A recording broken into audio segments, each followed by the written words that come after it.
minus 1 equals? 2. 4 minus 2 equals? 2. 4 minus 3 equals? 1 only.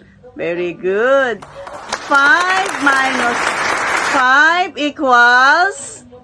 0. Very good.